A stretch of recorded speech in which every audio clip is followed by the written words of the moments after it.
Hello, dear students. I hope you're doing well. Welcome back to a new lecture.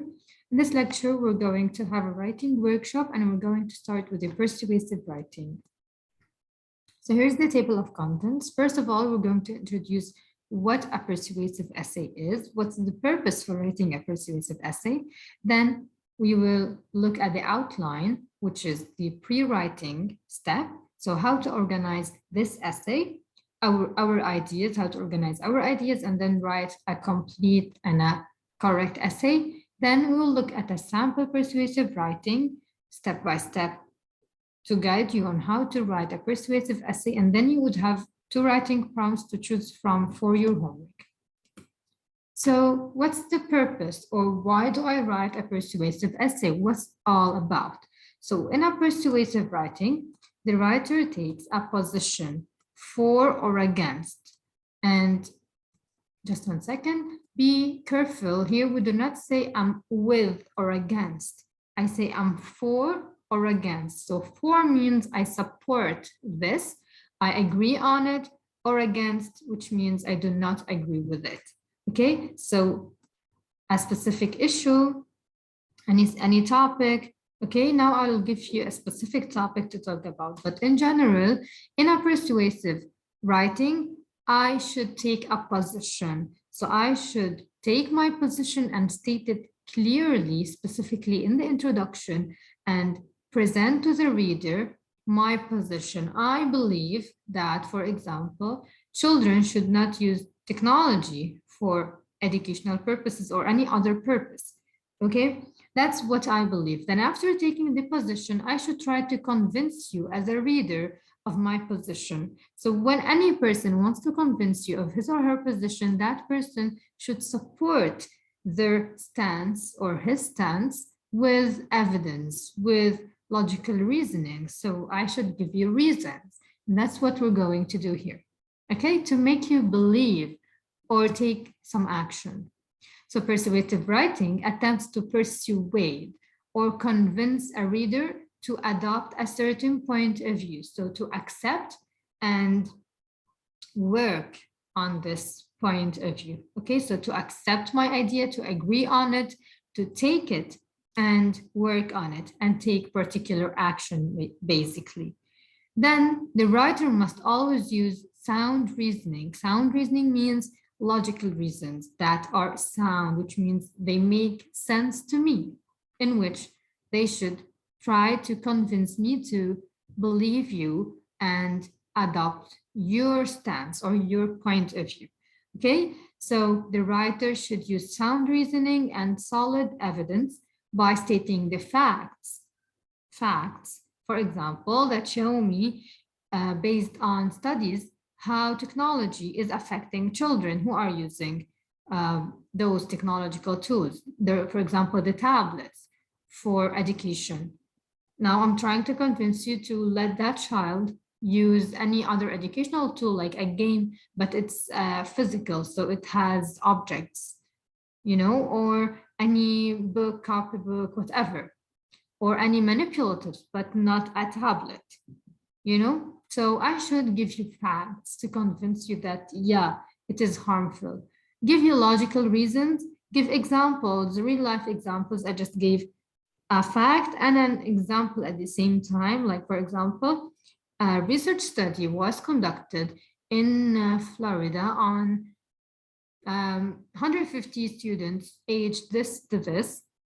And this study showed that a great percentage, let's say 75% of those children are having difficulty interacting with people in society. So because they're not learning social interaction, they are using technology or whatever, you know? So I'm giving facts, logical reasons, real life examples, and I can quote experts. So if an expert says something and I can quote what this expert said, okay?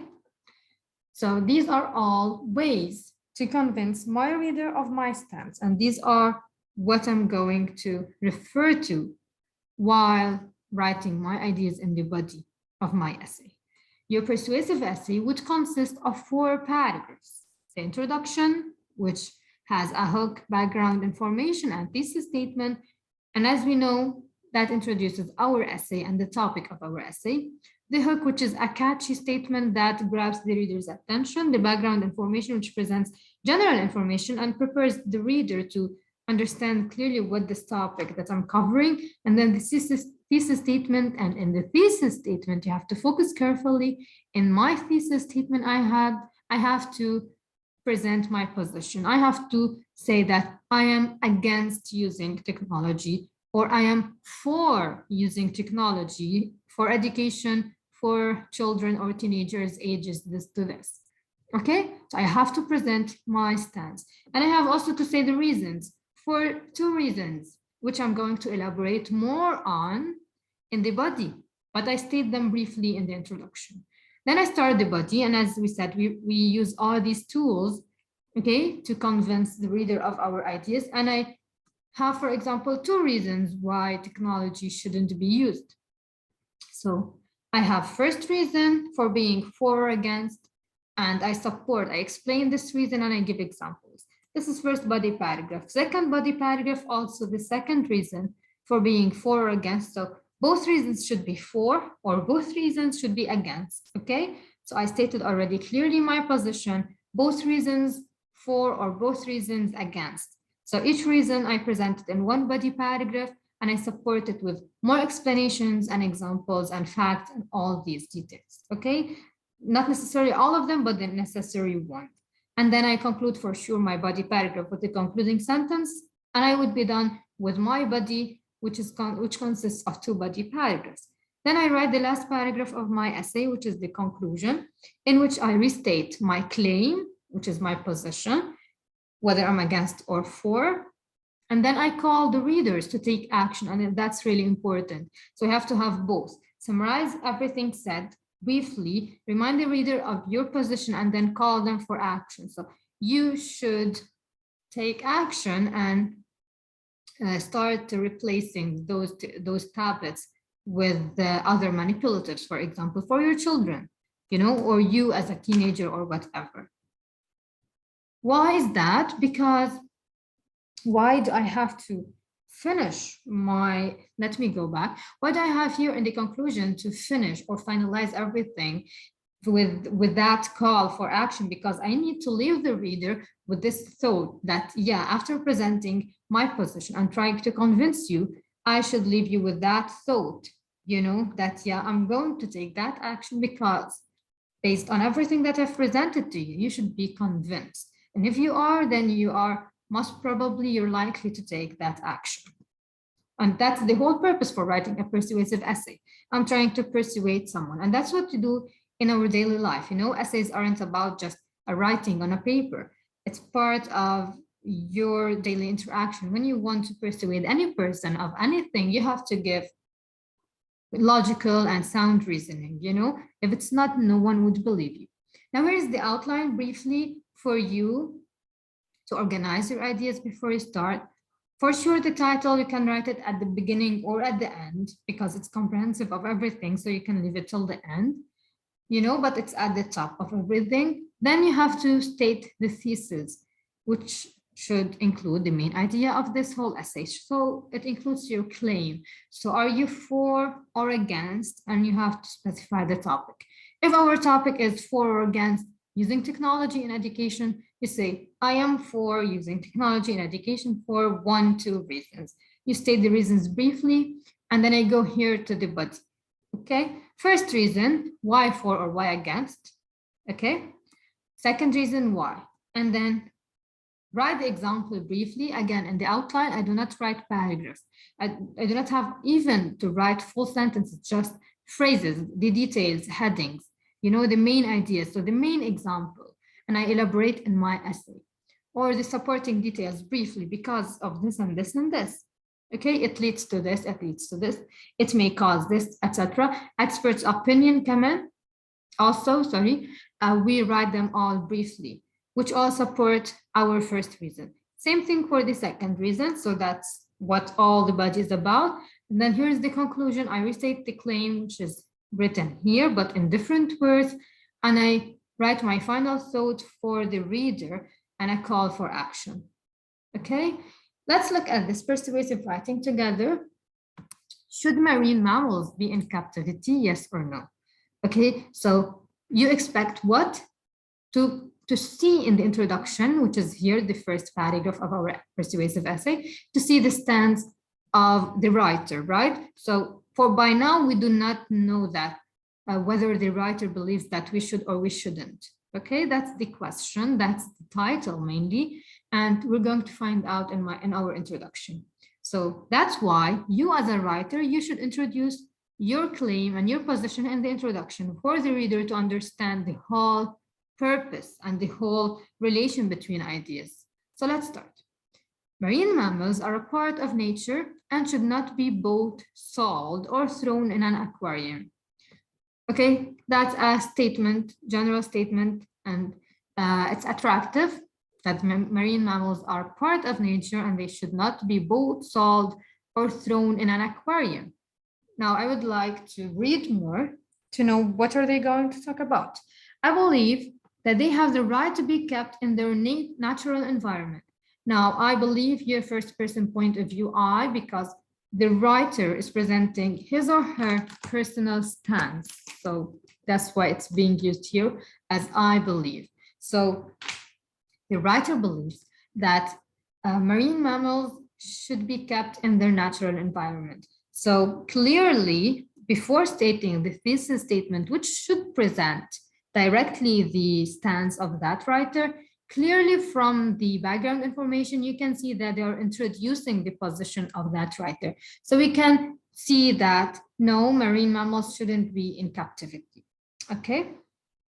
Then we see here the thesis statement. There's no doubt that marine mammals should not be held in captivity since this causes them health problems. So here are the reasons, as I told you, just list them briefly, and then you elaborate in details in the body. For these three reasons, it causes them health problems, creates boredom among them, and deteriorate birth rates. That's the stance against or should not. And these are the three reasons briefly. I introduced in using the general or background information in this sentence. You know, I believe that they have the right to be kept in natural environment. Okay, this statement shows me, prepares me as a reader to the thesis statement and shows me that this writer believes that marine mammals should not be kept in captivity. Okay, now I know the position of this writer and I know the reasons why this writer has this position. Then the writer is going to elaborate more in the body paragraph 1 and next body paragraph 2 on these three reasons to convince me that, yeah, I should also believe as a reader that marine mammals should not be kept in captivity. One first reason, look at the choice of words, okay, and the transitional signals. First reason is that captivity causes many health problems in marine mammals. That's the topic sentence. First reason. Now I want to elaborate. Many tanks have waters full of chemicals and bacteria. That's why it causes them health problems. So here I'm explaining my reason. I'm giving more details. This results in the blindness and many skin problems in dolphins and other marine mammals. Marine mammals in captivity die from diseases such as pneumonia, ulcers, and other stress-related diseases.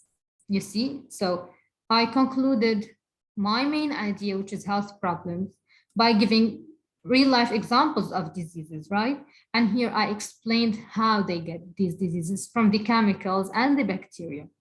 Okay, so it's clear why this author believes in this.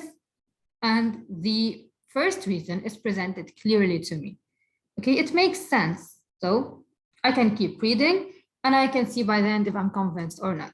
Another reason, you see transitional signals because I'm adding reasons here.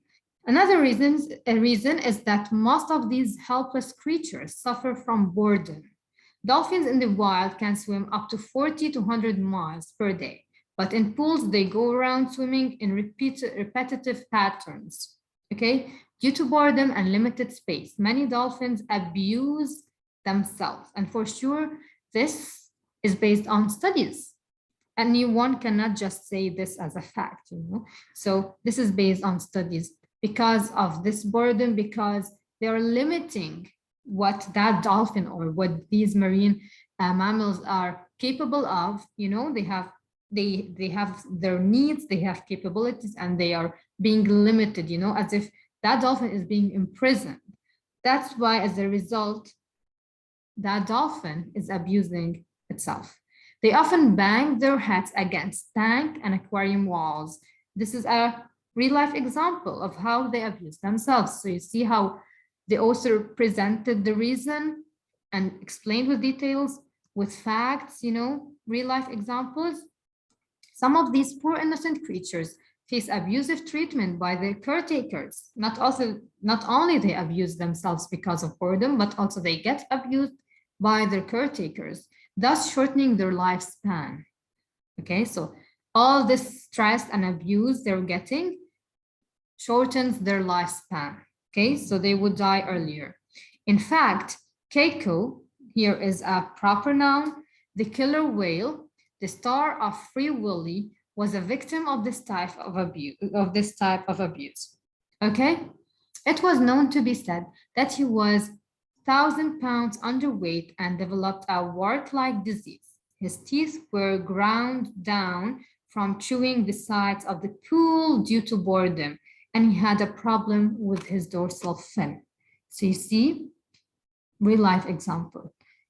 Okay, by now, the author presented the reasons with facts, examples, details, and I'm, as a reader, convinced that, yeah, they shouldn't be held in captivity, leave them in their natural environment.